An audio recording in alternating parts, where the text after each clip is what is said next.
Putraku dan istrinya pamit liburan mewah. Saat aku hendak meminum teh buatan menantu, cucuku yang bisu tiba-tiba menahan tanganku gemetar. Dia berbisik parau, "Nek, jangan minum, itu racun." Gelas seketika jatuh pecah. Aku syok setengah mati karena ternyata mereka pergi liburan kapal pesiar dan meninggalkanku di rumah. Menantuku membuatkan teh herbal spesial. Tiba-tiba, cucuku yang bisu menarik tanganku dan berkata, "Jangan minum, Nek. Mama taruh racun." Aku gemetar hebat. Diam-diam kami masuk ke kamar terkunci mereka untuk mencari bukti. Dan yang kulihat di dalam laci membuatku lemas.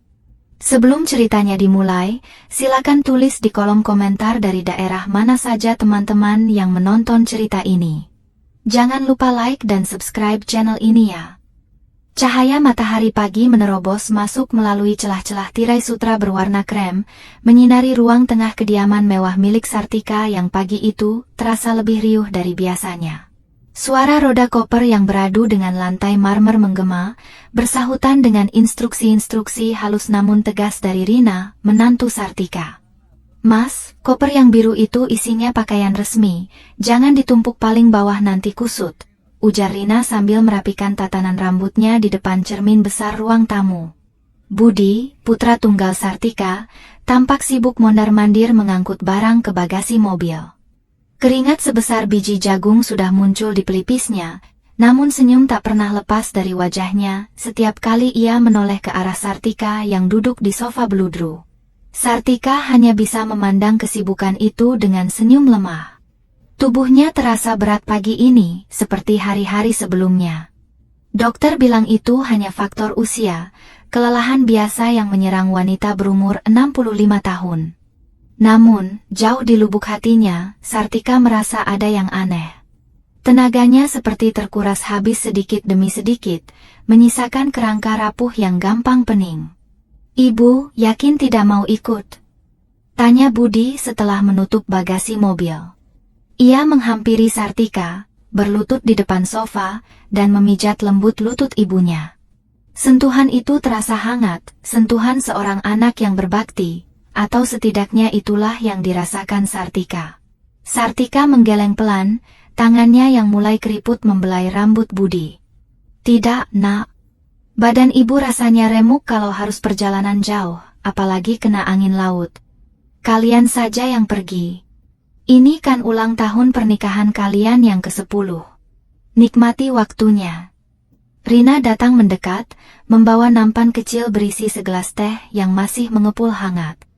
Aromanya sangat khas, perpaduan antara herbal tajam dan sedikit bau melati yang menyengat. "Ibu," panggil Rina lembut, suaranya terdengar begitu manis, semanis madu. "Ini Rina buatkan teh herbal spesial lagi. Ingat pesan dokter kan, Bu? Harus diminum rutin tiap pagi supaya stamina ibu balik lagi. Ini Rina beli mahal dari kenalan ahli herbal di Singapura, khusus buat ibu." Sartika menerima gelas itu dengan tangan sedikit gemetar. Kehangatan gelas menjalar ke telapak tangannya. Ia merasa begitu beruntung.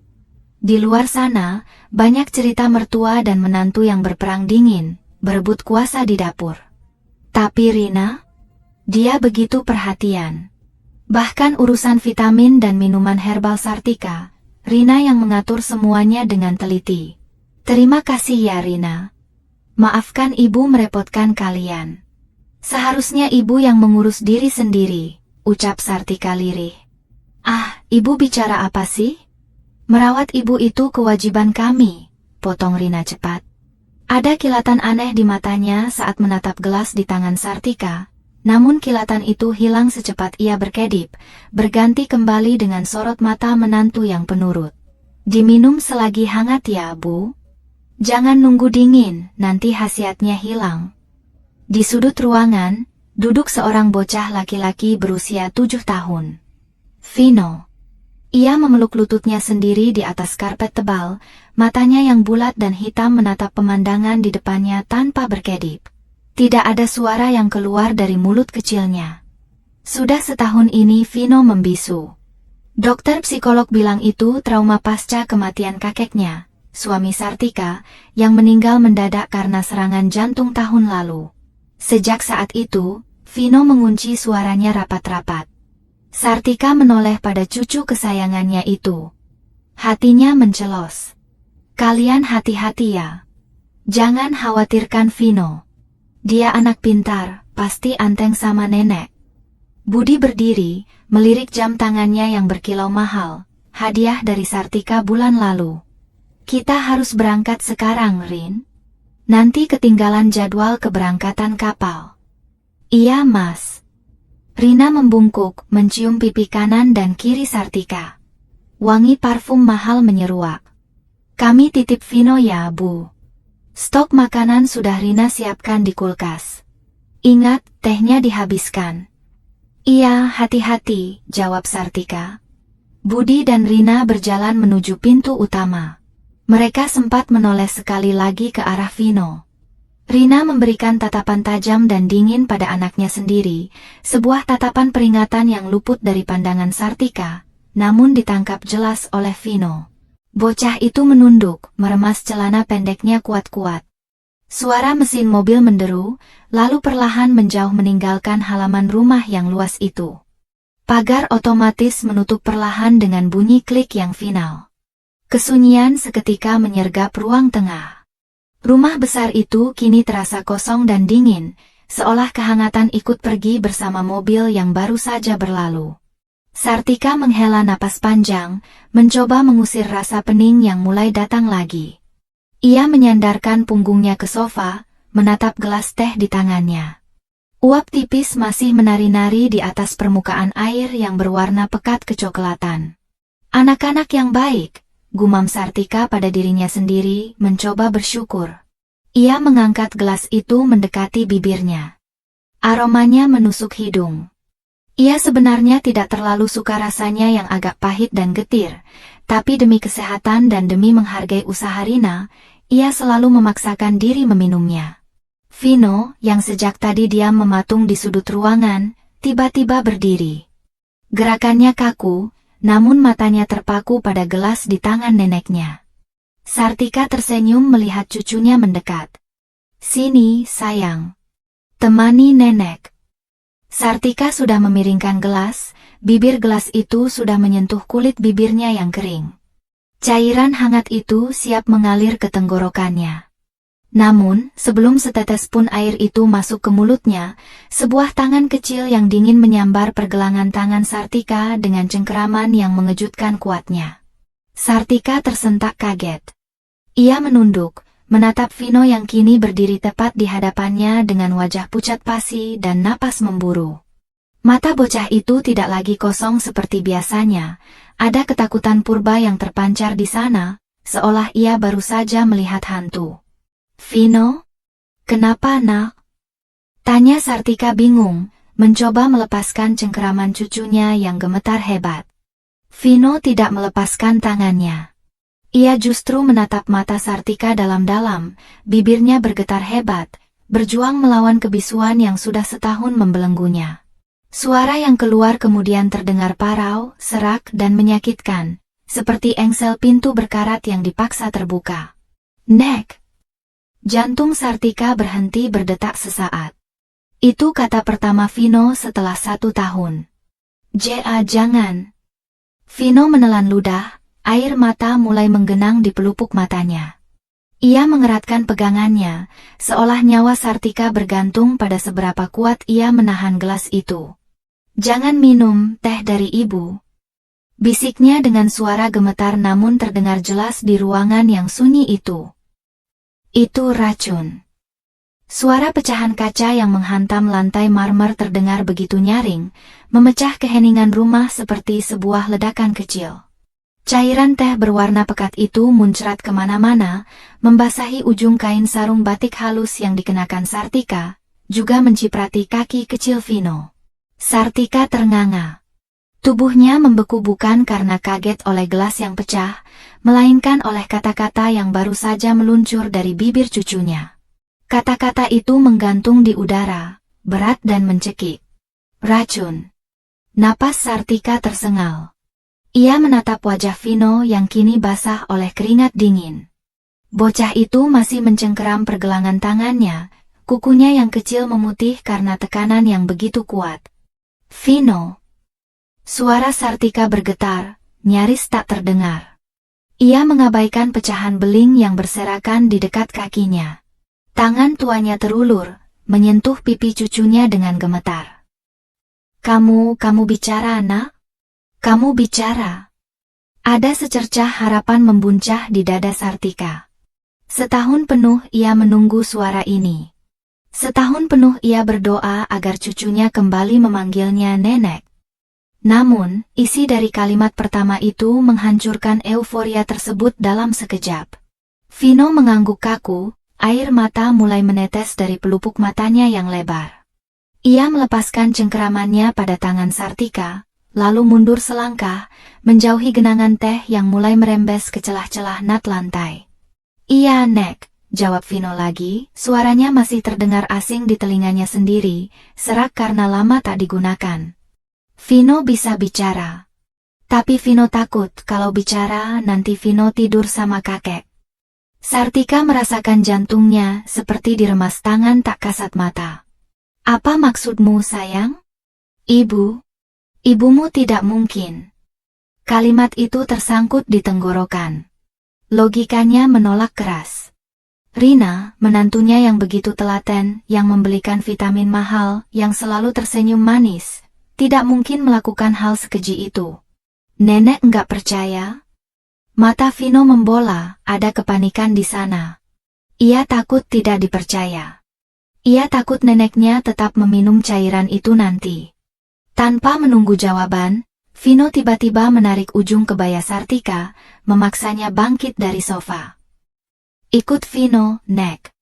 Lihat ini. Nenek harus lihat.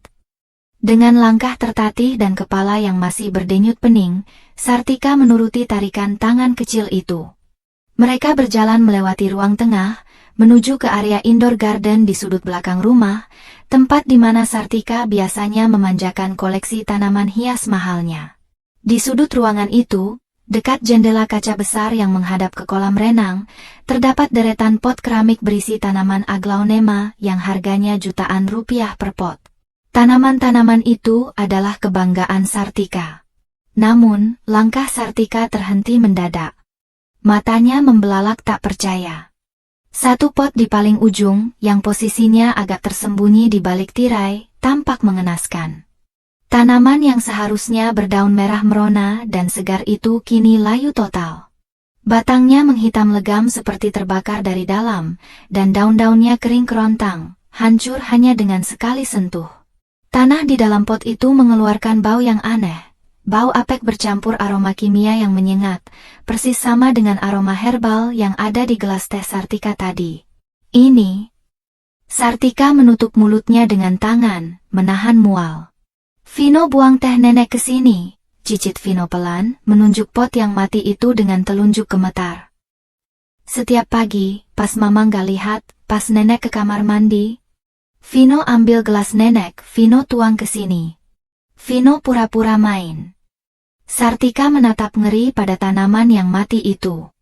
Jika tanaman yang kuat saja bisa hangus dan mati seperti ini, apa yang terjadi pada organ dalam tubuhnya? Ingatan Sartika berputar cepat bagai kaset rusak.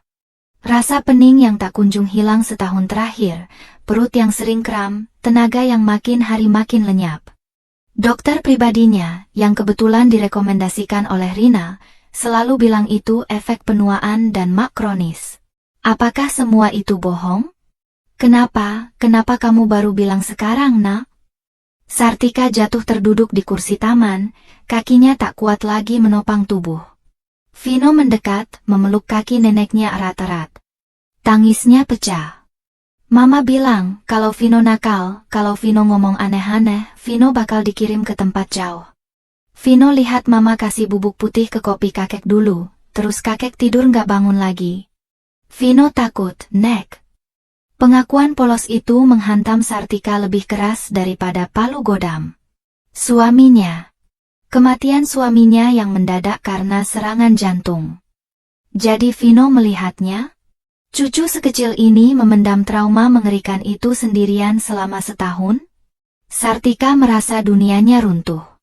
Rumah mewah ini tiba-tiba terasa seperti penjara, dan dinding-dinding marmer yang dingin seolah menertawakan kebodohannya.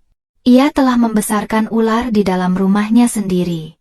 Anak kandungnya, Budi, apakah dia juga tahu? Ataukah dia sama butanya dengan Sartika?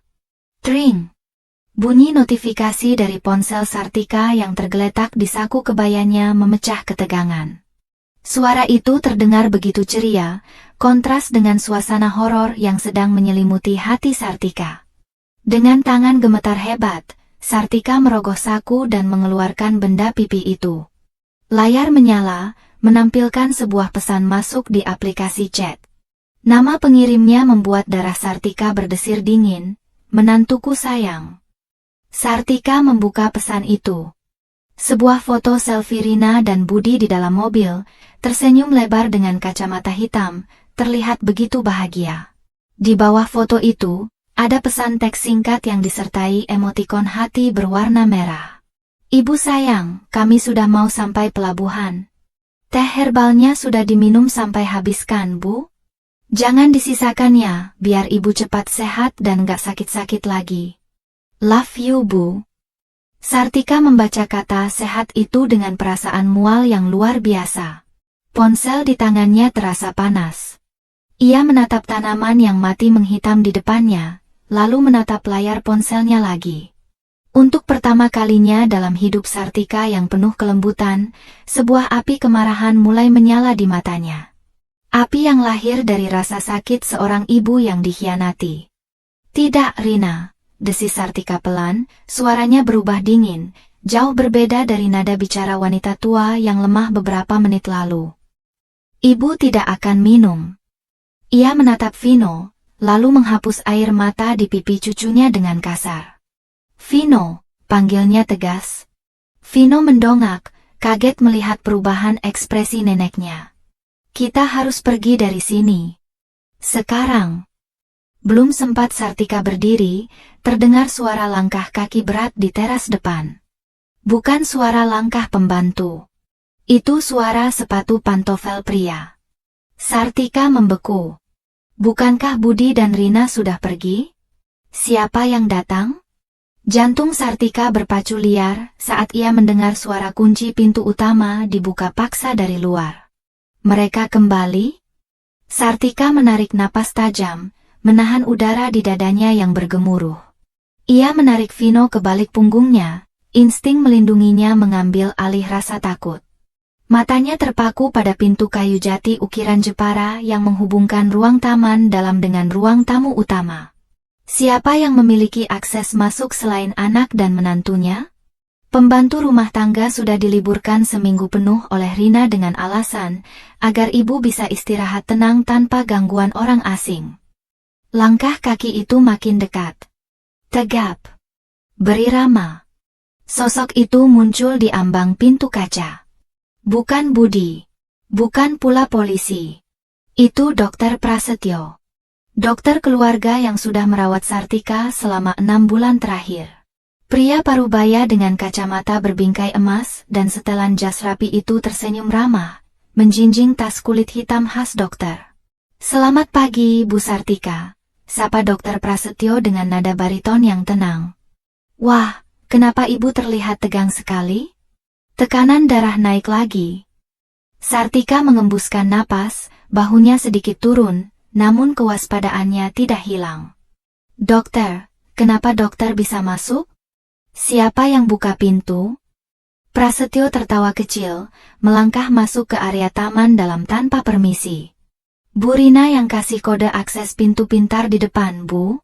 Beliau menelepon saya 15 menit yang lalu, tepat sebelum sinyal ponselnya hilang di laut.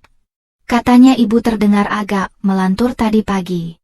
Beliau khawatir ibu lupa minum obat penenang jantung. Melantur? Sartika mengernyit. Saya tidak melantur. Dan saya tidak punya penyakit jantung yang butuh penenang. Prasetyo menghela napas panjang, seolah menghadapi anak kecil yang rewel. Ia meletakkan tasnya di atas meja rotan. Nah, ini dia gejalanya. Lupa, paranoid, emosi tidak stabil. Itu efek samping dari penyumbatan pembuluh darah otak kecil, Bu. Kita sudah bahas ini minggu lalu. Bohong, teriak Sartika. Suaranya memantul di dinding kaca. Ia menunjuk ke arah pot aglaonema yang mati menghitam. Lihat itu, Dok. Lihat tanaman itu. Mati karena disiram teh buatan Rina. Teh yang dia paksa saya minum tiap pagi. Itu racun.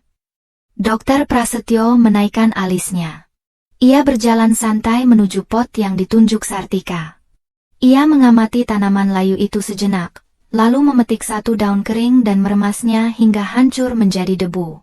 Bu Sartika, ucapnya dengan nada sabar yang menyebalkan. Tanaman ini mati karena overdosis pupuk urea. Bu Rina sudah cerita ke saya, kemarin tukang kebun baru kalian salah takaran. Makanya Bu Rina sedih sekali tanamannya mati.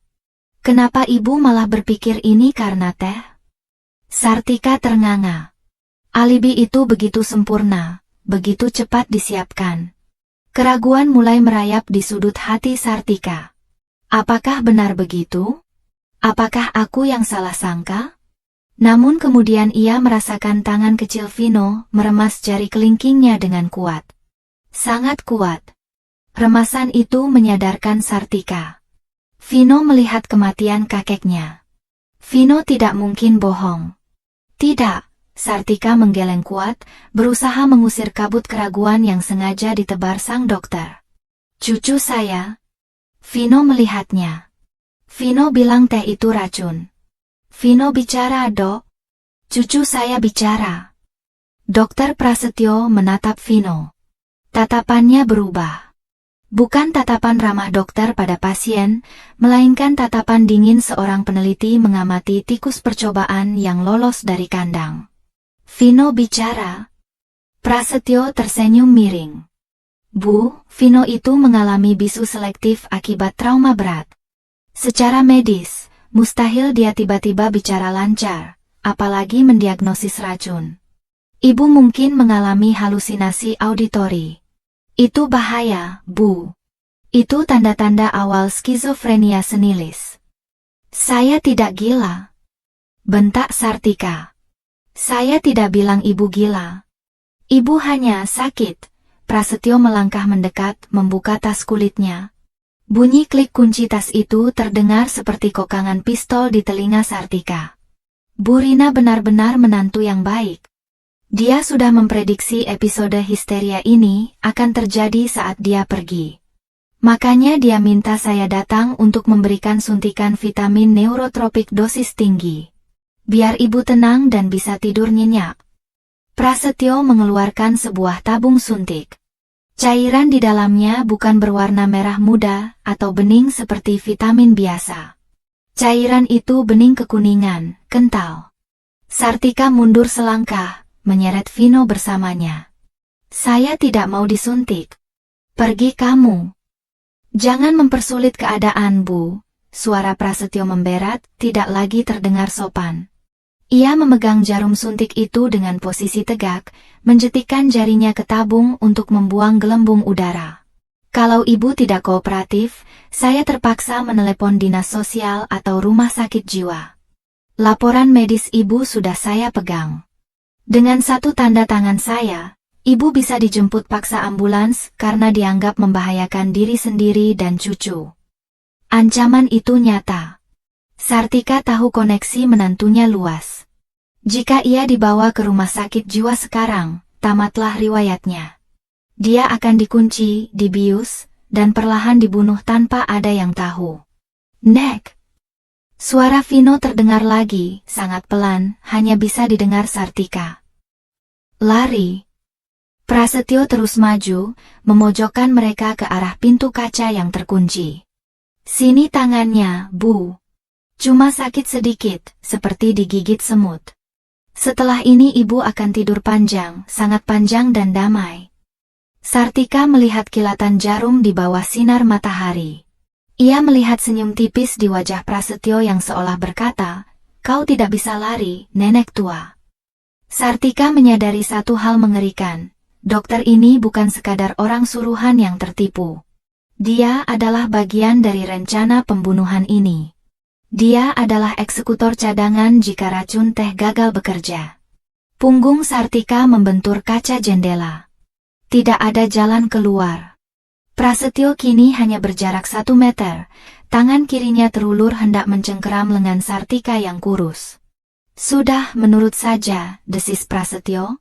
Di detik yang genting itu, Sartika melihat satu-satunya benda keras yang bisa ia jangkau di atas meja rotan di sebelahnya. Sebuah vas bunga dari keramik tebal yang berat. Apakah tenaga tuanya cukup? Ia tidak tahu. Tapi ia tahu ia tidak punya pilihan lain.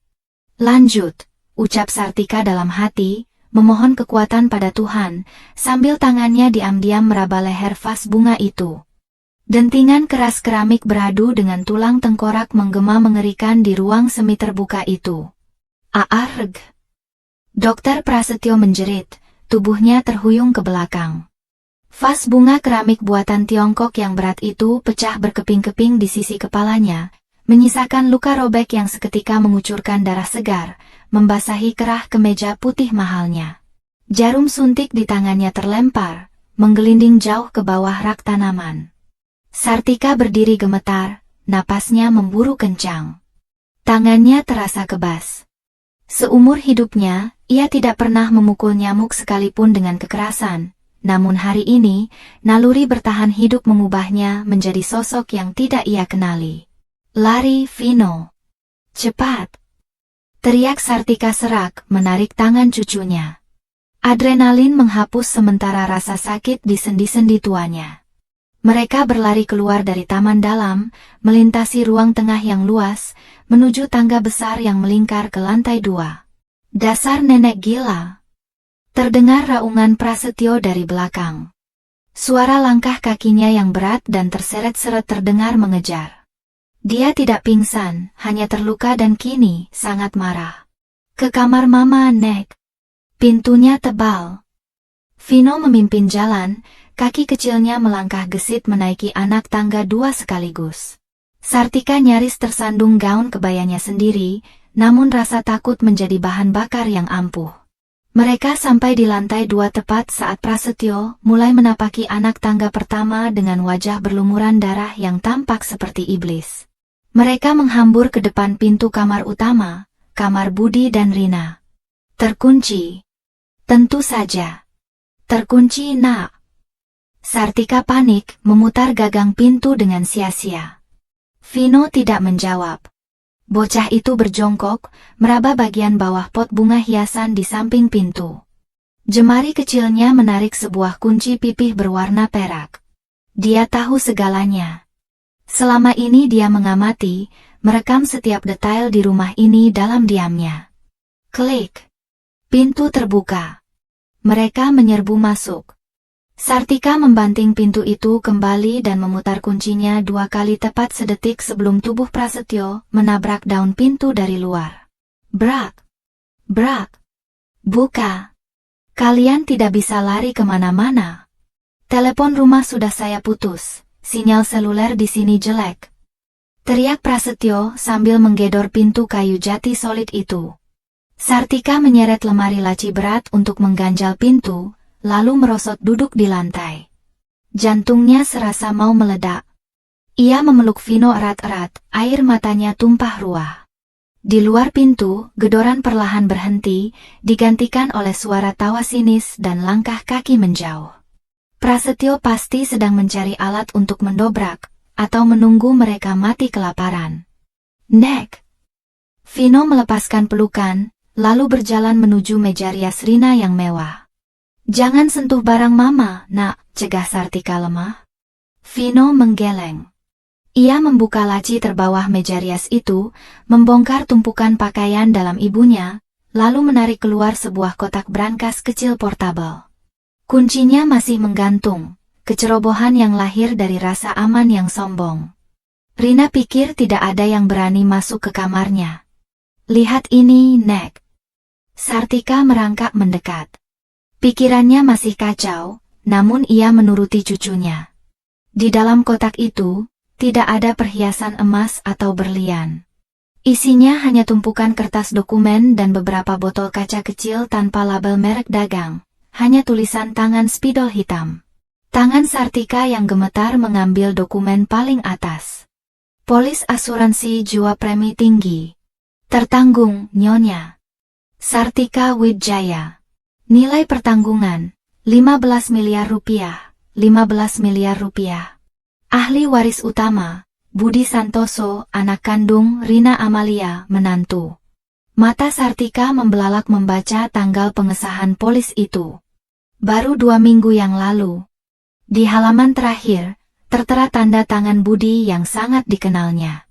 Tanda tangan yang dulu sering ia lihat di buku rapor SD anaknya, tanda tangan yang ia lihat di kartu ucapan ulang tahun untuknya. Kini, tanda tangan itu ada di atas surat kematiannya. Air mata Sartika menetes jatuh membasahi kertas itu. Hatinya bukan sekadar patah, hatinya hancur menjadi debu. Anak yang ia susui, ia besarkan seorang diri setelah suaminya sibuk bekerja. Anak yang ia banggakan, ternyata telah menghargai nyawanya seharga 15 miliar rupiah. Mereka jual ibu. Isak Sartika, suaranya terdengar sangat pilu, menyayat hati siapapun yang mendengarnya. Anak kandung ibu sendiri.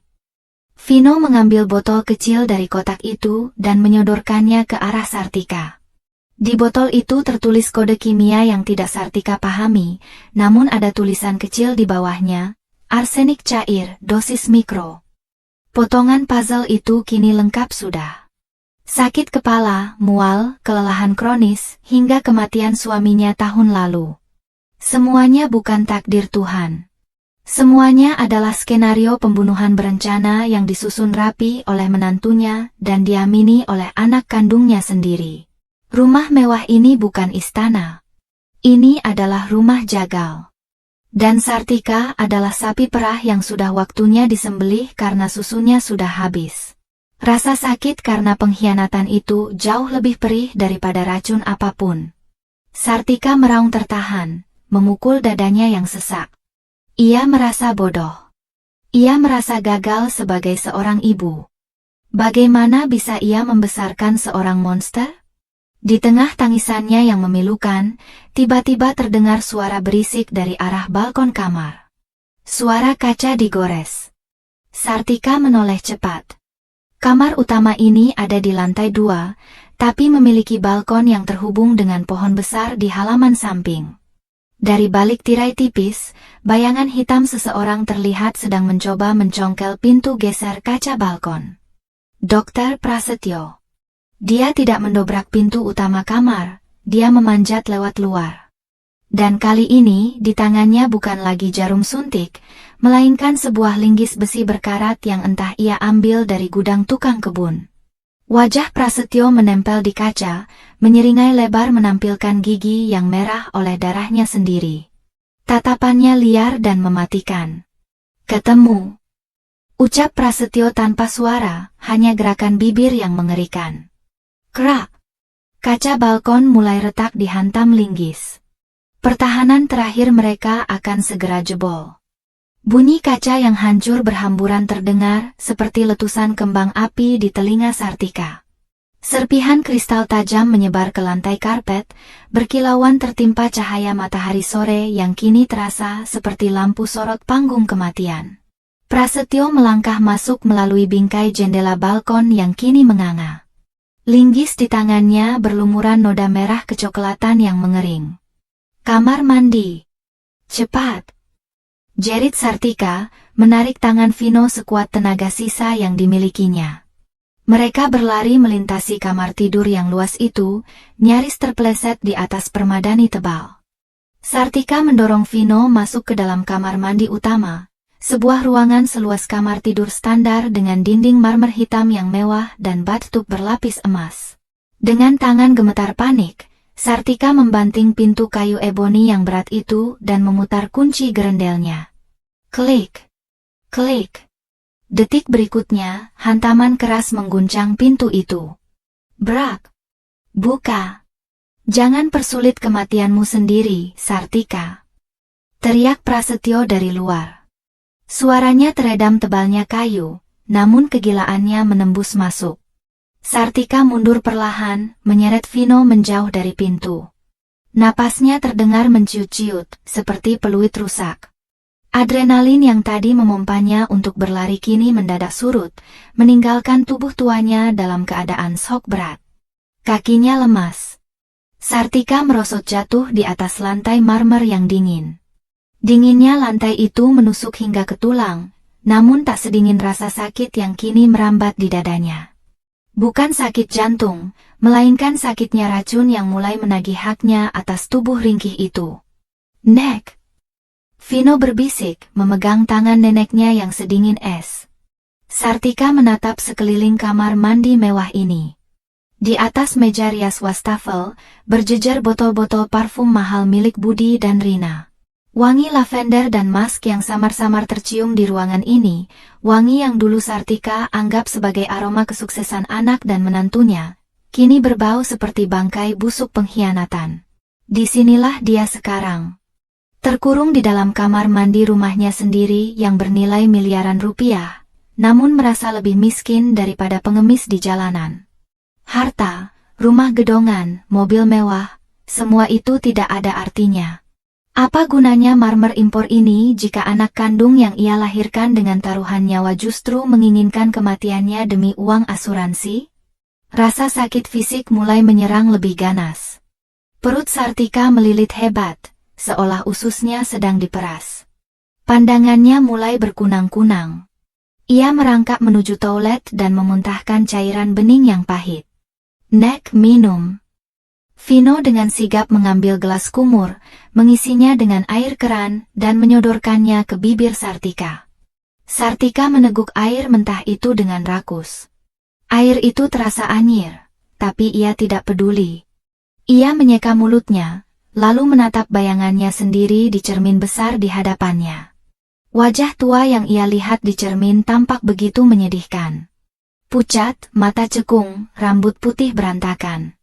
Ia teringat masa lalu. Teringat bagaimana ia bekerja keras berjualan kain di pasar setelah suaminya di PHK dulu, demi menyekolahkan Budi sampai sarjana. Ia teringat bagaimana ia menolak menikah lagi demi fokus membesarkan Budi. Ia memberikan segalanya.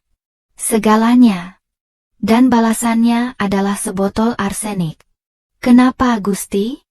Kenapa tidak kau ambil nyawaku saat tidur saja?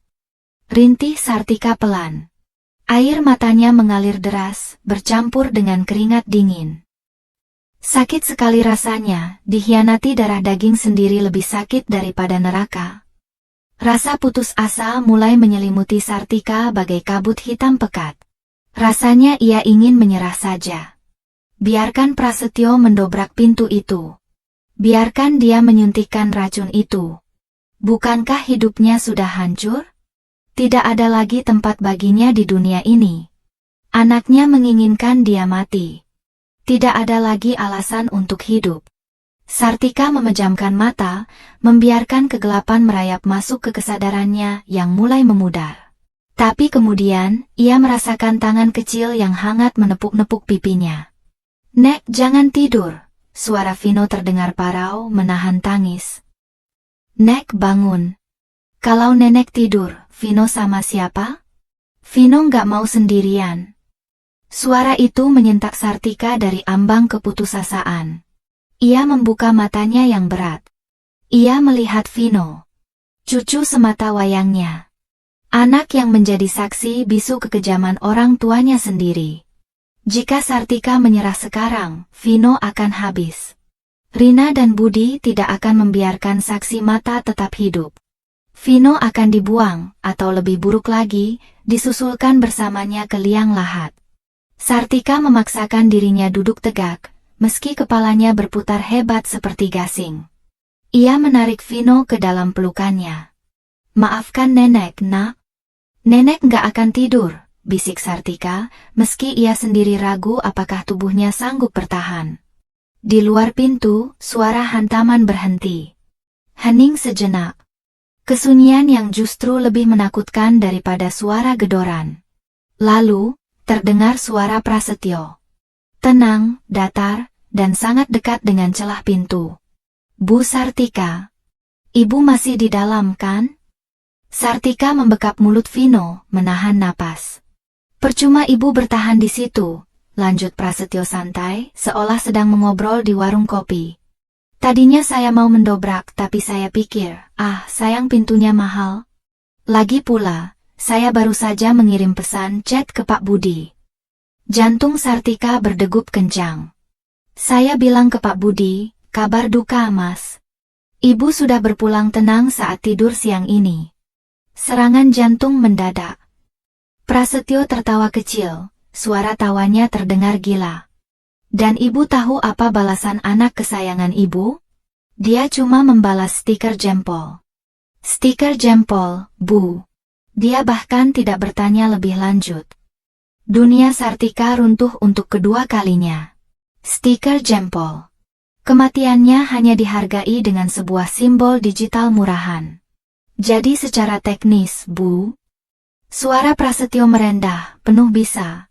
Bagi dunia luar, ibu sudah mati. Tidak ada yang akan mencari ibu. Tidak ada ambulans yang akan datang. Saya punya waktu seharian penuh untuk menunggu ibu keluar, atau menunggu ibu mati lemas di dalam sana. Tiba-tiba, lampu di kamar mandi itu padam. Gelap gulita. Kipas ventilasi udara, exhaust fan, di langit-langit berhenti berputar. Suara klik dari panel listrik di kamar tidur terdengar jelas. Prasetyo mematikan aliran listrik ke kamar mandi. Dalam ruangan tertutup tanpa jendela ventilasi itu, udara mulai terasa pengap dengan cepat. Kegelapan total menyekap mereka, menyisakan Sartika dan Vino dalam keheningan yang mencekam. Selamat menikmati kegelapan, Bu Sartika, bisik Prasetyo dari balik pintu. Saya akan menunggu di sini sambil minum kopi.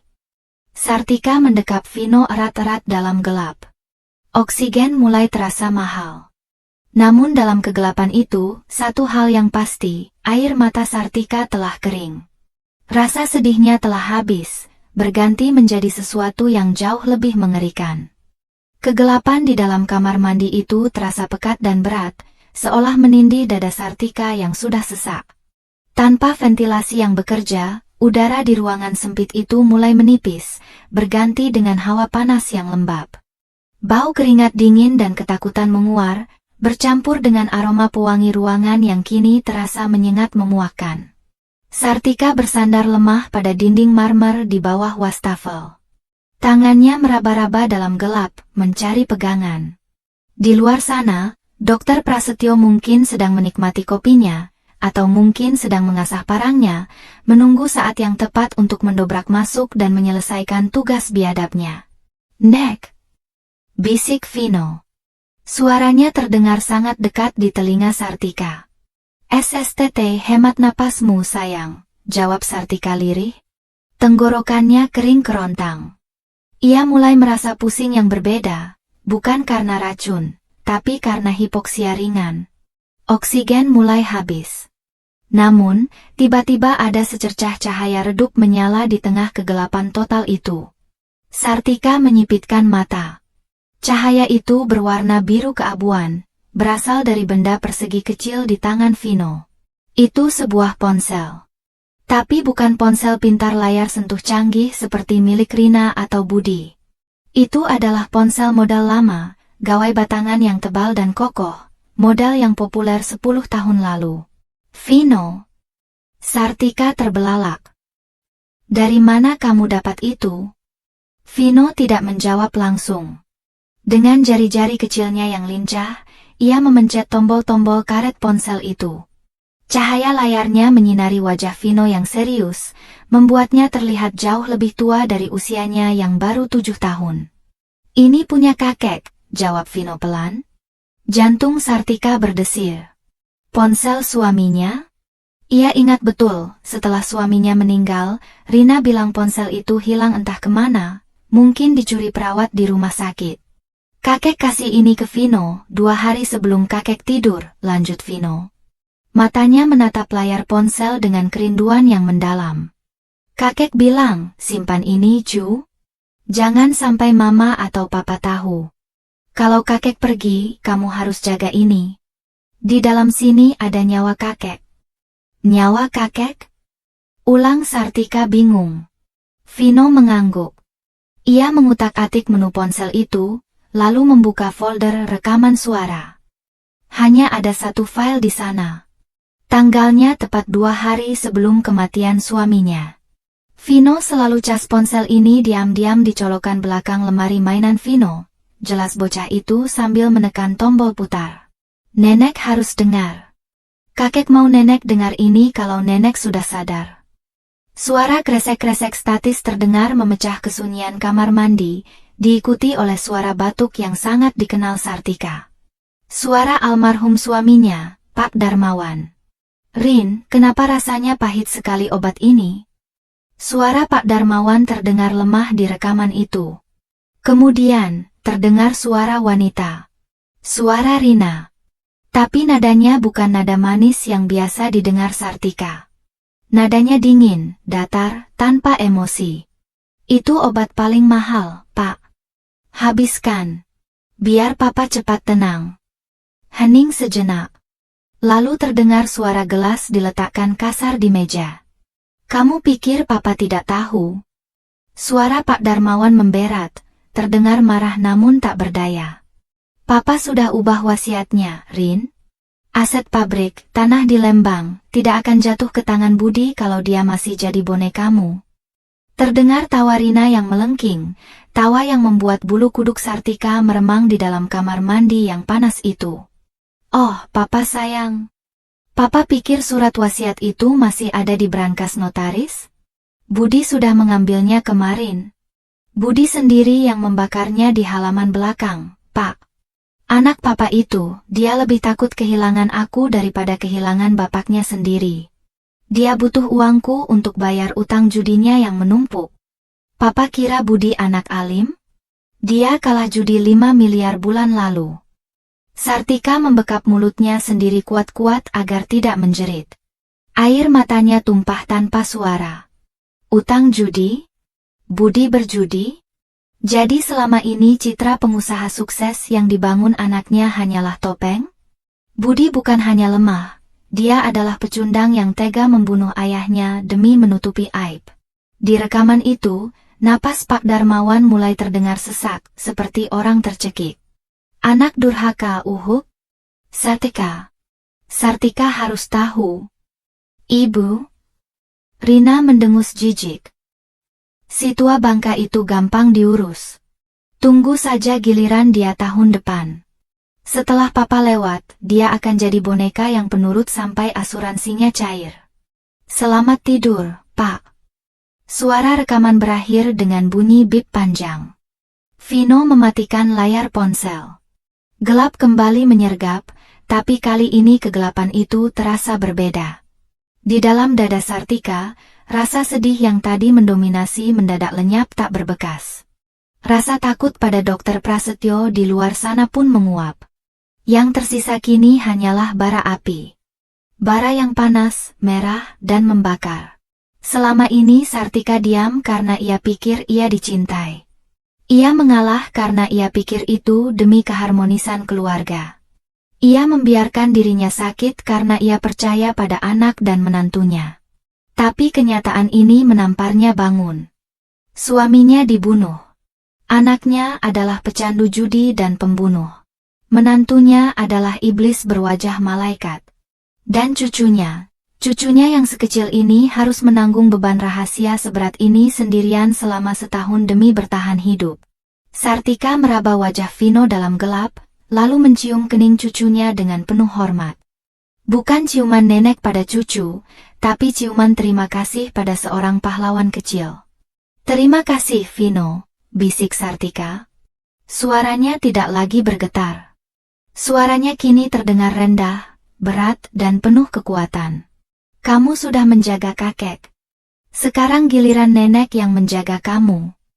Nek? Vino bingung mendengar perubahan nada bicara neneknya. Ponsel itu? Tanya Sartika tegas. Masih ada sinyalnya? Vino menyalakan layar lagi, mengecek sudut kanan atas. Ada, Nek. 2 batang.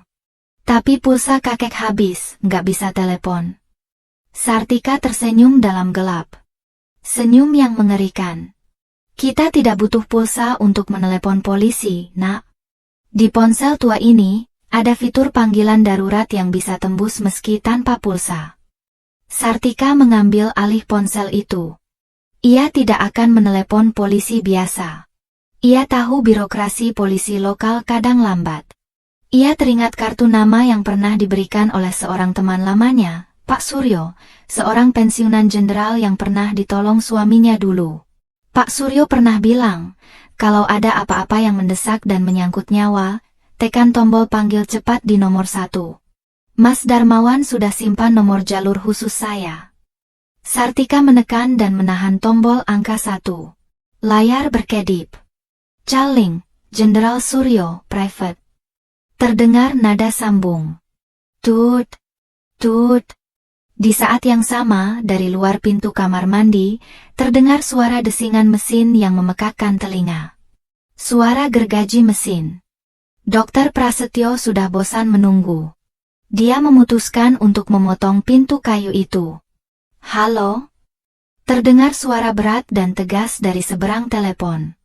Pak Suryo, ucap Sartika cepat dan lugas, matanya menatap pintu kamar mandi yang mulai bergetar hebat dihantam mata gergaji. Ini Sartika, istri Darmawan. Saya sedang dibunuh di rumah saya sendiri. Pelakunya ada di depan pintu. Suara gergaji mesin itu meraung bagai binatang buas yang kelaparan, memakan serat demi serat kayu pintu eboni yang selama ini melindungi privasi Sartika. Serbuk kayu beterbangan memenuhi udara yang sudah pengap, menciptakan kabut tipis yang menyesakkan napas. Di tengah kebisingan yang memekakkan telinga itu, suara Jenderal Suryo di ujung telepon terdengar bagaikan titah dari langit. Tegas, tenang, dan mematikan.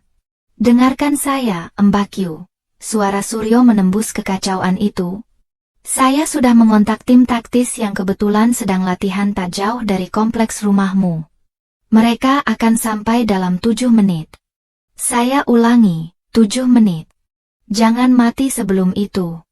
Jangan biarkan bajingan itu menyentuh cucu Darmawan. 7 menit. Gumam Sartika. Waktu yang singkat untuk menunggu bus, tapi waktu yang terasa abadi untuk menunggu ajal. Apa Mbak Yu punya senjata? Tanya Suryo cepat. Sartika melihat sekeliling kamar mandi yang gelap. Tidak ada pistol, tidak ada pisau. Hanya ada botol-botol sampo, pembersih lantai, dan handuk lembut. Tidak ada Mas.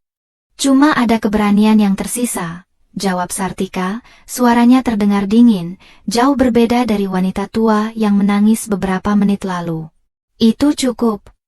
Bertahanlah. Matikan telepon, sembunyikan. Sambungan terputus. Sartika menyelipkan ponsel butut suaminya ke dalam saku celana Vino. Ia berlutut di hadapan cucunya, memegang kedua bahu bocah itu dengan cengkeraman yang mantap. Tidak ada lagi tangan gemetar. Ketakutan di mata Sartika telah menguap, digantikan oleh sorot mata baja yang dulu sering ia lihat pada suaminya saat menghadapi preman pasar yang mengganggu lapak mereka. Wanita tua yang lemah lembut, yang selalu mengalah pada menantu demi kedamaian, yang selalu diam saat dihina secara halus, wanita itu sudah mati bersama matinya kepercayaan pada anaknya sendiri. Kini yang tersisa adalah Sartika sang ibu, sang pelindung, sang matriark yang sesungguhnya. Vino, dengar nenek, ucap Sartika tegas, mengalahkan deru gergaji yang makin nyaring. Masuk ke dalam bathtub. Tiarap. Jangan angkat kepalamu apapun yang terjadi. Nenek akan membereskan sampah di depan pintu. Vino mengangguk, matanya memancarkan kepercayaan penuh. Ia melompat masuk ke dalam bak mandi kering itu dan meringkuk di dasarnya. Sartika bangkit berdiri. Rasa pusing akibat racun masih berdenyut di kepalanya, tapi adrenalin kemarahan membuatnya bisa mengabaikan rasa sakit itu. Ia berjalan cepat menuju lemari di bawah wastafel. Tangannya menyambar sebotol besar cairan pembersih porselen kamar mandi yang baunya sangat menyengat. Zat kimia keras. Ia juga mengambil botol sabun cair literan yang isinya masih penuh. Dengan gerakan cepat dan efisien, Sartika menumpahkan seluruh isi sabun cair itu ke lantai marmer tepat di depan pintu masuk. Cairan kental itu melumuri lantai, menjadikannya zona licin yang mematikan bagi siapapun yang melangkah sembarangan. Mata gergaji mesin menembus pintu. Bilah logam bergerigi itu menyembul masuk, berputar liar hanya beberapa sentimeter dari wajah Sartika.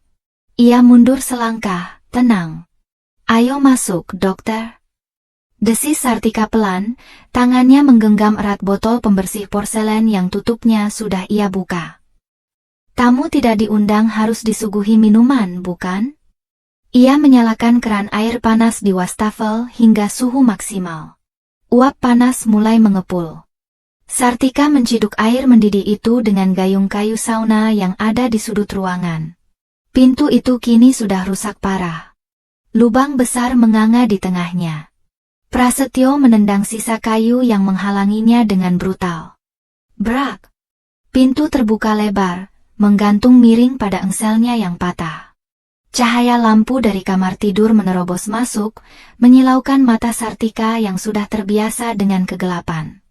Siluet tubuh besar Dr. Prasetyo berdiri di ambang pintu, gergaji mesin masih menderu di tangan kanannya, sementara tangan kirinya memegang senter yang sinarnya menyapu ruangan dengan liar. "Petak umpet selesai, nenek tua," seru Prasetyo dengan napas memburu. Kemejanya yang berdarah dan wajahnya yang penuh keringat membuatnya tampak seperti pembunuh berantai dalam film horor. "Mana cucu bisu itu? Biar sekalian saya." Prasetyo melangkah masuk dengan penuh percaya diri, matanya fokus mencari korban yang ia duga sedang meringkuk ketakutan di pojok. Ia tidak memperhatikan lantai yang berkilau basah. Begitu sepatu kulit mahalnya menginjak genangan sabun cair, hukum fisika mengambil alih. Kaki Prasetyo tergelincir hebat ke depan. Tubuh besarnya melayang di udara sesaat, kehilangan keseimbangan total. "Bajingan!" umpatnya. Saat tubuhnya terhuyung jatuh ke belakang, gergaji mesin yang berat di tangannya ikut terayun liar. Prasetyo berusaha menyeimbangkan diri, tapi terlambat. Punggungnya menghantam lantai keras, dan gergaji mesin yang masih menyala itu terlepas dari genggamannya, meluncur berputar di atas lantai licin menjauhi pemiliknya. Sartika tidak membuang waktu sedetik pun. Dengan sisa tenaga terakhirnya, ia maju menerjang. Bukan untuk lari, tapi untuk menyerang. "Ini untuk suamiku," teriak Sartika. "Biur!" Sartika menyiramkan segayung air panas mendidih tepat ke wajah Prasetyo yang sedang terlentang mengerang kesakitan. "Aag!" Jeritan Prasetyo memecah malam, lebih nyaring dari suara gergaji mesin yang kini berputar kosong di sudut ruangan. Kulit wajahnya melepuh seketika. Ia menutupi wajahnya dengan kedua tangan, berguling-guling kesakitan di atas lantai yang licin dan berbusa. Tapi Sartika belum selesai. Ia berdiri menjulang di atas dokter yang kini tampak menyedihkan itu. Di tangan kanannya, botol pembersih porselen berbahan kimia keras sudah siap. Sartika menatap pria yang hendak membunuhnya itu tanpa belas kasihan. Tidak ada lagi air mata. Tidak ada lagi rasa takut. "Matamu," ucap Sartika dingin, suaranya bergetar bukan karena takut, tapi karena murka yang meluap. "Matamu yang melihat kematian suamiku, tidak pantas melihat dunia lagi." Sartika mencondongkan tubuhnya, mengarahkan mulut botol cairan keras itu tepat ke arah wajah Prasetyo yang terbuka. Namun, sebelum cairan itu tumpah, dari arah kamar tidur terdengar suara langkah kaki berlarian. Banyak langkah kaki. Bukan langkah taktis tentara. Langkah kaki biasa, namun terburu-buru. "Ibu? Ibu di mana?" Suara itu. Sartika membeku. Itu suara Budi. Anaknya pulang lebih cepat? Atau apakah itu halusinasi? Sartika menoleh ke arah pintu yang rusak. Di sana, di bawah sorot lampu kamar, berdiri Budi dan Rina dengan wajah pucat pasi. Mereka baru saja tiba, koper masih di tangan, napas tersengal karena lari dari lantai bawah setelah mendengar teriakan. Mereka melihat pemandangan itu, ibu mereka yang tua renta berdiri tegak memegang botol kimia, sementara Dokter Prasetyo, sekutu mereka, mengeliat kesakitan di lantai dengan wajah melepuh. Mata Sartika bertemu dengan mata Budi. Untuk pertama kalinya seumur hidup Budi, ia tidak melihat ibunya yang penyayang. Ia melihat seorang hakim yang siap menjatuhkan vonis mati. Ibu. Budi tergagap, lututnya gemetar melihat tatapan ibunya. Sartika tersenyum tipis. Sangat tipis dan mengerikan. "Halo, Budi." "Halo, Rina," sapa Sartika lembut namun menusuk tulang. "Kalian datang tepat waktu untuk melihat bagaimana cara membersihkan sampah." Sartika mengangkat botol itu tinggi-tinggi, bukan ke arah Prasetyo, tapi mengancam akan melemparkannya ke arah anak dan menantunya. "Jangan bergerak," ancam Sartika. "Atau ibu pastikan kalian tidak akan punya wajah lagi untuk pamer di media sosial." Suasana di kamar mandi yang hancur itu berubah menjadi panggung drama psikologis yang mencekam. Bau bahan kimia pembersih, amis darah dari luka di kepala Dokter Prasetyo, dan uap panas yang mulai menipis bercampur menjadi aroma kematian yang pekat. Sartika berdiri tegak, meski kakinya gemetar hebat. Botol cairan keras di tangannya teracung lurus ke arah anak dan menantunya, menjadi satu-satunya benteng pertahanan terakhir. Rina adalah orang pertama yang pulih dari rasa kagetnya. Wajah pucatnya perlahan berubah. Topeng menantu berbakti yang selama ini ia pakai retak, namun ia mencoba merekatkannya kembali dengan putus asa. "Ibu? Ibu bicara apa?" Suara Rina bergetar, dibuat sehalus mungkin, meski matanya menatap tajam ke arah botol di tangan Sartika. Ia melangkah maju perlahan, tangannya terangkat dengan telapak terbuka, seolah menenangkan binatang buas. "Ibu pasti salah paham. Dokter Prasetyo kesini karena ibu sakit. Dia mau menolong ibu. Kenapa ibu malah menyakiti dia?" "Mundur!" bentak Sartika. Suaranya tidak keras, tapi penuh wibawa yang membuat langkah Rina terhenti seketika. "Jangan anggap ibu bodoh, Rina. Ibu sudah tahu semuanya. Arsenik di teh itu. Polis asuransi 15 miliar itu. Dan kematian Bapak." Mendengar kata kematian Bapak, tubuh Budi tersentak hebat seolah tersengat listrik. Ia menatap ibunya dengan mata terbelalak ngeri. Keringat dingin mengucur deras di pelipisnya. Ibu tahu." Suara Budi mencicit, nyaris tak terdengar. Sosok gagah yang biasanya ia tampilkan di depan kolega bisnisnya lenyap tak berbekas, menyisakan seorang anak kecil yang ketahuan mencuri. "Tentu saja ibu tahu, Nak." Sartika menatap putranya dengan sorot mata yang menyiratkan duka mendalam, lebih sakit daripada kemarahan. "Vino melihat semuanya. Vino melihat kalian membunuh kakeknya. Dan sekarang, kalian mau membunuh ibu juga demi uang judi? Demi menutup utang-utangmu, Budi?" Budi ambruk berlutut. Kakinya tak kuat menopang tubuhnya. Rasa bersalah dan ketakutan bercampur aduk. "Maafkan Budi, Bu." Budi hilaf. Budi ditekan rentenir. "Budi nggak mau masuk penjara." "Bangun, Mas." Rina menjerit histeris, menendang kaki suaminya. Topengnya hancur total sekarang. Wajah cantiknya berubah menjadi beringas. Tidak ada lagi kelembutan. Yang ada hanya kepanikan seorang kriminal yang terpojok. Rina menoleh ke arah Sartika dengan tatapan penuh kebencian. "Oke, kalau tua bangka ini sudah tahu semuanya, kita tidak perlu sandiwara lagi. Mas, bangun. Kita harus selesaikan ini sekarang. Kalau dia hidup, kita yang mati di penjara. Kamu mau membusuk di sel seumur hidup, ha?" Di lantai, Dokter Prasetyo yang wajahnya melepuh merah mulai mengerang keras.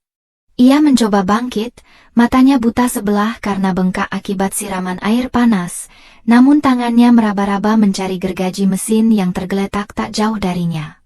"Bunuh dia." Rintih Prasetyo dengan suara serak penuh dendam. Cepat bunuh dia sebelum dia teriak. Sartika melirik jam dinding digital di wastafel yang menyala remang. Baru 3 menit berlalu sejak telepon dimatikan. Masih ada 4 menit. 4 menit yang sangat lama. Vino, tetap di dalam, perintah Sartika tanpa menoleh. Mas. Rina menarik kerah baju Budi, memaksa suaminya berdiri. Ambil botol itu dari tangan ibumu. Sekarang. Dia cuma nenek-nenek tua yang lemah. Sekali dorong juga jatuh. Budi berdiri dengan goyah. Ia memandang istrinya, lalu memandang ibunya. Pilihan yang mustahil. Tapi ketakutan akan kemiskinan dan penjara tampaknya lebih mendominasi akal sehatnya. Dengan air mata bercucuran, Budi melangkah maju mendekati ibunya. Bu, tolong berikan botolnya, pinta Budi sambil terisak. Budi janji nggak akan sakit banget. Dokter Prasetyo punya suntikan yang bikin ibu tidur tenang. Budi nggak tega kalau ibu harus menderita. Tolong Bu, nurut sama Budi sekali ini saja. Hati Sartika hancur lebur menjadi debu. Anaknya tidak meminta ampun. Anaknya justru memintanya untuk mati dengan sukarela. Kamu benar-benar sudah mati Budi, bisik Sartika. Anak yang ibu lahirkan sudah mati bersama bapakmu. Budi menerjang. Sartika melempar botol cairan kimia itu, tapi refleks tuanya kalah cepat. Budi menepis botol itu hingga terlempar menabrak dinding dan pecah, cairan kerasnya mendesis membakar lantai marmer. Budi mencengkeram kedua lengan Sartika. Tenaganya jauh lebih besar. Sartika meronta, tapi sia-sia. Ia didorong kasar hingga punggungnya menghantam dinding ubin yang keras. Rasa sakit menjalar ke seluruh tulang punggungnya. Cepat dok. Suntik dia. Teriak Rina sambil berlari mengambil tas dokter yang tergeletak di luar pintu. Prasetyo merangkak bangun, menyambar jarum suntik cadangan dari tas yang disodorkan Rina. Wajahnya yang rusak menyeringai mengerikan. Ini akan sangat menyakitkan, nenek tua. Saya pastikan itu. Sartika terengah-engah dalam cengkeraman anaknya sendiri. Ia menatap Budi lekat-lekat. Ingat ini, Budi. Darah ibumu akan mengalir di tanganmu selamanya. Kamu tidak akan pernah tidur nyenyak. Diam. Budi memejamkan mata, mempererat cengkeramannya, menahan ibunya agar dokter Prasetyo bisa menancapkan jarum maut itu. Prasetyo sudah berdiri di samping mereka. Jarum suntik terangkat tinggi. Ujung jarum berkilau di bawah lampu kamar tidur.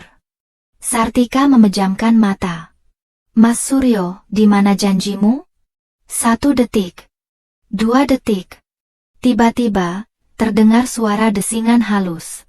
Fup. Bukan suara pintu didobrak. Bukan suara sirine. Itu suara yang sangat pelan, nyaris tak terdengar. Seperti angin yang membelah udara. Detik berikutnya, sebuah lubang kecil berwarna merah muncul di punggung tangan dokter Prasetyo yang memegang suntikan. Dor. Suara tembakan peredam terdengar pelan, namun efeknya brutal. Tangan Prasetyo meledak. Jarum suntik terlempar. Darah muncrat ke wajah Rina yang berdiri di sampingnya. Ah! Prasetyo menjerit, memegangi tangannya yang hancur. Budi kaget setengah mati, melepaskan cengkeramannya pada Sartika dan mundur terhuyung. Apa itu? Sartika merosot lemas ke lantai, matanya mencari sumber suara. Dari arah kegelapan balkon kamar tidur, tempat Prasetyo tadi masuk, kini berdiri 3 sosok bayangan hitam. Mereka mengenakan seragam taktis serba hitam, lengkap dengan rompi anti peluru, helm tempur, dan kacamata penglihatan malam, night vision. Di dada mereka tertera lambang yang samar namun menakutkan bagi para penjahat, satuan khusus. Senapan serbu dengan pembidik laser merah terarah stabil ke 3 titik, kepala Budi, kepala Rina, dan kepala Prasetyo. Tidak ada teriakan angkat tangan. Tidak ada peringatan. Keheningan mereka jauh lebih mematikan. Ini adalah silent move yang sesungguhnya. Operasi senyap. Satu sosok yang paling depan menurunkan senjatanya sedikit, lalu melangkah masuk ke dalam kamar melewati pecahan kaca balkon dengan langkah seringan kapas. Ia membuka maskernya, memperlihatkan wajah tua yang tegas dengan bekas luka di pipi. Jenderal Purnawirawan Suryo. Ia menatap Budi dan Rina yang gemetar ketakutan dengan tatapan dingin yang membekukan darah. "Lanjutkah kalian menyentuh dia?" ucap Suryo dengan suara rendah yang menggelegar di ruangan sempit itu, "dan aku pastikan peluru berikutnya tidak akan meleset ke tangan." Sartika tersenyum lemah di lantai kamar mandi. "Tepat waktu, Mas," bisiknya sebelum pandangannya menggelap karena kelelahan yang amat sangat. Kekacauan di kamar tidur utama itu mereda secepat kedatangannya, digantikan oleh dominasi sunyi yang mencekam. 3 anggota pasukan taktis yang dibawa Jenderal Suryo bergerak dengan efisiensi yang menakutkan. Dalam hitungan detik, Budi dan Rina sudah dipaksa berlutut di lantai dengan tangan terkunci erat di belakang punggung menggunakan kabel pengikat plastik, zip ties, yang menyakitkan. Dokter Prasetyo, yang kini merintih pelan sambil memegangi tangannya yang hancur berlumuran darah, diseret ke sudut ruangan. Wajahnya yang melepuh akibat siraman air panas dan tangannya yang tertembak menciptakan pemandangan mengerikan yang membuat siapapun enggan melihat 2 kali. Sartika masih duduk lemas di lantai kamar mandi, napasnya tersengal. Adrenalin yang tadi membakar semangatnya perlahan surut, menyisakan tubuh tua yang ringkih dan keracunan. Jenderal Suryo segera menyarungkan senjatanya dan berlutut di samping sahabat lamanya itu, menopang bahu Sartika dengan lembut. "Mbak Q, bertahanlah. Ambulans sedang menuju ke sini," bisik Suryo, suaranya yang biasanya keras kini terdengar penuh kekhawatiran. Sartika menggeleng lemah, menolak untuk dibaringkan. Matanya, yang meski redup, masih memancarkan bara api yang belum padam. Ia menatap ke arah pintu kamar mandi, ke arah anak dan menantunya yang kini berlutut tak berdaya bagai pesakitan. "Bantu aku berdiri, Mas," pinta Sartika. "Aku harus melihat wajah mereka untuk terakhir kalinya." Dengan bantuan Suryo, Sartika bangkit. Kakinya goyah, tapi tekadnya sekeras baja. Ia berjalan tertatih keluar dari kamar mandi, melangkah di atas pecahan kaca dan genangan sabun, hingga berdiri tepat di hadapan Budi dan Rina. Budi menunduk dalam, bahunya terguncang hebat karena tangis ketakutan. Sementara Rina, meski wajahnya pucat pasi, masih berusaha mendongak dengan tatapan nyalang, seolah tidak terima martabatnya diinjak-injak oleh orang-orang bersenjata ini. "Lepaskan kami. Ini pelanggaran hak asasi," teriak Rina melengking, suaranya pecah namun tajam. "Kalian tidak punya surat penangkapan. Ini rumah saya. Saya akan tuntut kalian semua. Dan kamu, ibu mertua gila, kamu sekongkol dengan preman untuk mencelakai anak sendiri." Sartika menatap menantunya dengan tatapan dingin, sedingin es di kutub utara. "Rumah ini..." Suara Sartika parau namun terdengar jelas di seluruh ruangan, memotong teriakan Rina. "Rumah ini dibeli dengan keringat suami saya. Dan kamu, Rina, kamu hanyalah tamu yang tidak tahu diri yang mencoba meracuni tuan rumahnya." "Ibu salah paham. Itu vitamin." Budi saksinya. Rina menyenggol bahu suaminya dengan kasar menggunakan sikunya. "Ngomong, Mas. Bilang sama mereka kalau ibumu itu pikun." Budi mengangkat wajahnya. Wajah itu basah oleh air mata dan ingus, terlihat begitu menyedihkan. Ia menatap Sartika, lalu menatap Rina dan kembali ke Sartika. Keberanian palsunya sudah lenyap. "Bu?" cicit Budi gemetar. "Ampuni Budi, Bu." Budi dipaksa. Budi cuma takut Rina ninggalin Budi. Pengakuan itu meluncur begitu saja, sebuah pengkhianatan ganda. Rina terbelalak menatap suaminya. "Dasar laki-laki pengecut. Kamu yang butuh uang buat bayar utang judimu." "Cukup," bentak Sartika. Hening seketika. Sartika melangkah lebih dekat ke arah Budi. Ia menunduk, menatap mata anak laki-lakinya itu dalam-dalam. Dulu, mata itu berbinar polos saat minta dibelikan mainan. Kini, mata itu keruh oleh dosa. Budi, ucap Sartika pelan. Ibu melahirkan kamu dengan taruhan nyawa. Ibu membesarkan kamu sendirian saat bapakmu kerja keras. Ibu tidak pernah minta balasan. Tapi hari ini, kamu jual nyawa ibu seharga 15 miliar. Budi hilaf, Bu. Isak Budi, kepalanya membentur lantai, bersujud di kaki ibunya. Sartika tidak bergeming. Ia tidak mengelus kepala anaknya seperti biasa. Ia justru mundur selangkah. Simpan air matamu, Budi. Tidak ada gunanya. Mulai detik ini, kamu bukan lagi anakku. Anakku, Budi Santoso yang baik hati, sudah mati. Dia mati bersamaan dengan saat kamu membiarkan istrimu menuang racun ke gelas bapakmu. Tidak, Bu. Jangan ngomong gitu. Budi meraung. Tiba-tiba, dari balik punggung Sartika, muncul sosok kecil. Vino. Bocah itu berjalan pelan mendekati orang tuanya. Ia menatap Rina, wanita yang melahirkannya, dengan tatapan hampa. Tidak ada rindu, tidak ada cinta. Hanya ada ketakutan yang telah berubah menjadi keberanian. Vino. Panggil Rina, suaranya melembut, mencoba memanipulasi sekali lagi. Sayang, sini sama ibu. Bilang sama bapak-bapak ini kalau ibu Rina baik. Bilang kalau nenek bohong. Vino menggeleng pelan. Ia membuka mulutnya, dan suara seraknya kembali terdengar, kali ini lebih lantang dari sebelumnya. Ibu jahat, ucap Vino datar. Dua kata. Sederhana. Namun efeknya seperti tamparan keras di wajah Rina.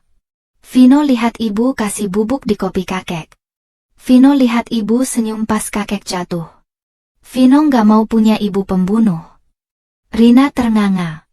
Kartu as terakhirnya, anaknya sendiri, kini berbalik menyerangnya. Wajahnya merah padam menahan amarah yang meledak. Dasar anak durhaka. Kurang ajar kamu. Rina mencoba meronta untuk menerjang Vino, namun pasukan taktis menahannya dengan mudah. Suara sirine polisi meraung-raung dari kejauhan, semakin lama semakin dekat, hingga akhirnya berhenti tepat di depan rumah.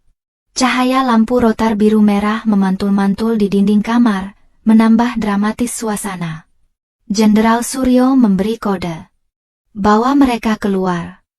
Serahkan ke unit reskrim yang sudah menunggu di bawah. Pastikan wartawan lihat wajah mereka. Pasukan taktis menarik paksa Budi dan Rina berdiri. Mereka diseret keluar kamar, menuruni tangga mewah yang menjadi saksi bisu kejahatan mereka. Sartika berjalan perlahan mengikuti mereka sampai ke balkon atas yang menghadap ke halaman depan. Ia melihat ke bawah. Halaman rumahnya yang luas kini penuh sesak. Mobil polisi, ambulans, dan kerumunan tetangga yang penasaran berkumpul di depan pagar. Ketika Budi dan Rina digiring keluar pintu utama, kilatan lampu kamera dari beberapa wartawan kriminal, yang entah bagaimana sudah mengendus kejadian ini, menyambar wajah mereka bertubi-tubi. Rina berusaha menutupi wajahnya, berteriak-teriak memaki wartawan. Sementara Budi hanya bisa menunduk, tubuhnya lemas seperti kain basah, diseret oleh dua polisi bertubuh kekar. Dokter Prasetyo ditandu keluar dengan tangan diperban tebal, mengerang kesakitan saat polisi memborgol tangan sehatnya ke sisi tandu. Sartika menyaksikan semua itu dari ketinggian balkon dengan tatapan kosong. Ia melihat kehancuran total keluarga kecilnya. Kehancuran yang ia picu sendiri demi keadilan. Puas? Tidak. Sedih? Sangat. Sudah selesai, Bu, suara Jenderal Suryo terdengar di sampingnya. Barang bukti racun, rekaman pengakuan, dan kesaksian cucumu sudah lebih dari cukup untuk menjerat mereka dengan pasal pembunuhan berencana. Hukuman mati atau seumur hidup menanti mereka. Sartika mengangguk pelan. Ia menoleh ke arah Vino yang berdiri di sampingnya, memegang erat tangan keriputnya. Kita aman sekarang, Nak, bisik Sartika, mencoba tersenyum pada cucunya. Namun, saat senyum itu terukir, dunia di sekeliling Sartika tiba-tiba berputar hebat. Lantai balkon terasa miring. Suara sirine dan riuh rendah di bawah sana berubah menjadi dengungan panjang yang menyakitkan telinga. Racun arsenik dosis kecil yang terakumulasi selama berbulan-bulan, ditambah stres luar biasa hari ini, akhirnya menagih bayarannya. Jantung Sartika berdetak tak beraturan, lalu seolah berhenti mendadak. "Nek?" Suara Vino terdengar menjauh, seperti dari dalam terowongan. Kaki Sartika menyerah. Tubuhnya ambruk. "Mbak Yu!" Seru Suryo panik, menangkap tubuh Sartika sebelum membentur lantai. Pandangan Sartika menggelap. Hal terakhir yang ia lihat adalah wajah Vino yang menangis memanggilnya, dan langit sore yang berubah menjadi hitam pekat. Apakah ini akhirnya? Apakah ia menang hanya untuk mati menyusul suaminya? Di tengah kegelapan yang menyelimuti kesadarannya, Sartika merasakan dingin yang luar biasa merambat ke jantungnya. Suara itu bukanlah suara malaikat yang bernyanyi, melainkan bunyi ritmis monoton dari mesin elektrokardiogram. Bip bip bip. Aroma obat-obatan antiseptik yang tajam perlahan menggantikan bau amis darah dan bahan kimia pembersih yang terakhir kali diingat Sartika. Kelopak matanya terasa berat, seperti direkatkan dengan lem, namun ia memaksanya terbuka. Cahaya putih menyilaukan menyambutnya, memaksanya mengerjap berkali-kali hingga bayangan buram di depannya menjadi jelas. Hal pertama yang dilihatnya adalah wajah kecil yang tertidur pulas di sisi ranjang rumah sakit, dengan tangan mungil yang masih menggenggam erat jari kelingking Sartika. "Vino!" bisik Sartika. Suaranya serak, tenggorokannya terasa perih seperti habis menelan parutan kelapa. Anak itu tersentak bangun. Matanya yang bengkak karena terlalu banyak menangis seketika membola. "Nek! Nenek bangun! Dokter! Nenek bangun!" Sartika tersenyum lemah. Ia masih hidup. Tuhan belum mengizinkannya bertemu suaminya karena tugasnya di dunia ini belum tuntas. Ia masih harus menjaga malaikat kecil yang kini melompat-lompat kegirangan memanggil perawat. 6 bulan kemudian. Udara sejuk pegunungan Lembang menyapa wajah Sartika saat ia membuka pintu kaca vilanya yang baru. Ia memutuskan untuk menjual rumah mewah di Jakarta, rumah yang menjadi saksi bisu pengkhianatan darah dagingnya sendiri. Uang hasil penjualan rumah itu, ditambah aset-aset suaminya yang berhasil diamankan dari tangan serakah anak dan menantunya, kini dikelola oleh tim pengacara terpercaya di bawah pengawasan Jenderal Suryo. Sartika berjalan perlahan menuju teras, bertumpu pada tongkat kayu cendana yang elegan. Ginjalnya memang sempat rusak akibat paparan arsenik jangka panjang, mengharuskannya menjalani cuci darah rutin selama 2 bulan pertama. Namun, tekad baja seorang ibu yang ingin melihat cucunya tumbuh dewasa ternyata menjadi obat paling mujarab. Kondisinya membaik jauh lebih cepat dari prediksi medis. Ia duduk di kursi goyang rotan, memandang hamparan kebun teh yang hijau menyejukkan mata. Jauh berbeda dengan pemandangan tembok beton dan kepalsuan yang melingkupinya dulu. Di kejauhan, Vino terlihat sedang berlarian mengejar seekor anjing Golden Retriever muda bernama Hiro. Tawa renyah bocah itu terdengar begitu lepas, memantul di antara bukit-bukit. Tidak ada lagi kebisuan. Tidak ada lagi tatapan kosong. Vino telah kembali menjadi anak-anak seutuhnya. Pikiran Sartika melayang pada kejadian di pengadilan bulan lalu. Itu adalah kali terakhir ia melihat wajah Budi dan Rina. Pemandangan di ruang sidang itu sungguh menyedihkan sekaligus memuaskan. Budi dan Rina, pasangan yang dulu terlihat begitu kompak dalam kemewahan dan kejahatan, kini saling serang bak anjing liar yang kelaparan. Di hadapan hakim, Budi menangis meraung-raung, menuduh Rina sebagai otak utama yang memanipulasinya dengan guna-guna dan ancaman cerai. Sebaliknya, Rina berteriak histeris, memaki Budi sebagai suami tak berguna, penjudi bangkrut yang memohon padanya untuk mencarikan jalan pintas demi melunasi utang. Cinta mereka ternyata tak lebih tebal dari kulit bawang. Saat badai datang, mereka saling mangsa. Hakim mengetuk palu dengan vonis yang pantas, hukuman seumur hidup untuk Rina sebagai inisiator pembunuhan berencana, dan 20 tahun penjara untuk Budi sebagai turut serta. Dr. Prasetyo? Nasibnya lebih tragis. Tangannya diamputasi karena infeksi parah pasca tembakan, dan kini ia mendekam di sel isolasi, kehilangan gelar dokter, harta, dan masa depannya. Sartika tidak merasa dendam lagi. Rasa itu sudah habis, berganti dengan rasa kasihan yang dingin. Mereka telah memilih jalan mereka sendiri. Bagi Sartika, Budi sudah meninggal saat ia menandatangani polis asuransi kematian ibunya. Pria yang dipenjara itu hanyalah orang asing dengan wajah yang mirip anaknya. Nek! Teriakan Vino membuyarkan lamunan Sartika. Bocah itu berlari menaiki tangga teras, napasnya terengah-engah, pipinya merah merona karena sehat dan bahagia. Di tangannya, ia membawa nampan berisi segelas jus jeruk peras segar. Vino buatkan jus buat nenek. Mbak Asi bantu potong jeruknya, tapi Vino yang peras sendiri. Lapornya bangga. Sartika menatap gelas jus berwarna oranye cerah itu. Ada sedetik keraguan trauma yang melintas di benaknya, bayangan gelas teh herbal beracun itu. Namun, saat ia menatap mata Vino yang jernih dan penuh cinta tulus, trauma itu menguap hilang. Cucunya adalah penyelamatnya. Tidak mungkin ada racun di tangan mungil ini. Terima kasih sayang. Sartika menerima gelas itu. Diminum, Nek. Biar sehat, ucap Vino, mengulangi kalimat yang dulu sering diucapkan Rina, namun dengan nada yang 180 derajat berbeda. Ini adalah nada kasih sayang murni, tanpa agenda, tanpa kepalsuan. Sartika meneguk jus itu. Rasanya manis, asam, dan segar. Rasa kehidupan. Enak? Tanya Vino antusias. Sangat enak, jawab Sartika tersenyum lebar, mengusap kepala cucunya. Ini minuman paling enak yang pernah nenek minum. Vino memeluk pinggang neneknya erat.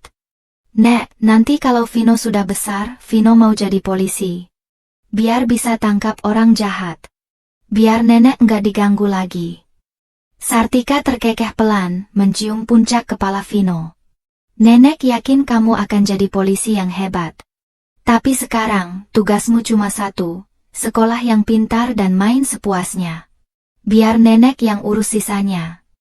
Matahari mulai terbenam, menyisakan semburat jingga di langit barat. Udara mulai dingin, namun hati Sartika terasa sangat hangat. Ia mengeluarkan ponsel tuanya, ponsel peninggalan almarhum suaminya yang masih ia simpan. Ia membuka galeri, menatap foto lama keluarga mereka yang utuh dulu. Dengan jari mantap, ia menekan tombol hapus. Delete all. Layar kosong. Kenangan pahit itu telah bersih. Sartika meletakkan ponsel itu, lalu kembali memeluk Vino. Hidup memang tidak sempurna.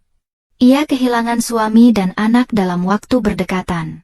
Tapi ia memenangkan sesuatu yang jauh lebih berharga, kesempatan kedua. Kesempatan untuk membesarkan Vino menjadi laki-laki sejati yang berhati mulia, laki-laki yang tidak akan pernah menyakiti wanitanya, tidak seperti ayahnya. Di teras villa yang tenang itu, Sartika akhirnya menutup mata sejenak, bukan untuk tidur selamanya, melainkan untuk menikmati kedamaian yang akhirnya ia menangkan. Ayo masuk, Nek. Udara mulai dingin, ajak Vino sambil menarik lembut tangan Sartika. Ayo. Jawab Sartika, berdiri tegak dan melangkah mantap menyongsong hari esok. Karma telah tuntas. Badai telah berlalu. Dan di ujung badai itu, tersisa pelangi indah bernama harapan. Tamat.